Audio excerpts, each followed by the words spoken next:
said, as was narrated by Bukhari and Muslim on the authority of Abi Hurairah, every one of my ummah, every person, every Muslim will be saved on the day of judgment except one category. He said, those who publicly proclaim their sins.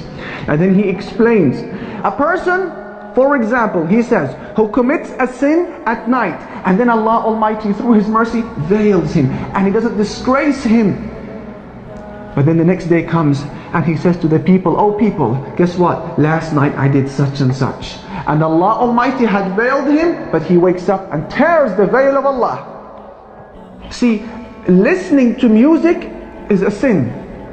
But telling people on Facebook that I am listening to track such and such as you can do, and that takes the sin to another level of criminality in the eyes of Allah. Going to the club, that is a sin in of itself. But telling people on Facebook and posting images of yourself with the bottles and the girls and the lights, that takes the sin to another level in the eyes of Allah. Sister, you may be struggling with your hijab, or you may be struggling to leave the house without adorning yourself with perfume or makeup. But do not post photos of yourself.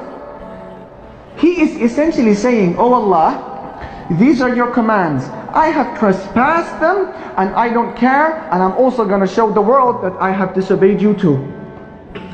If you have fallen prey to any sin, whether it is smoking, shisha, music, pornography, women, lack of Islamic dress code, any sin that you and I may be engaging in, which we are inevitably engaging in, veil yourself, my brothers and sisters, and cry for your sins and do not disclose it publicly.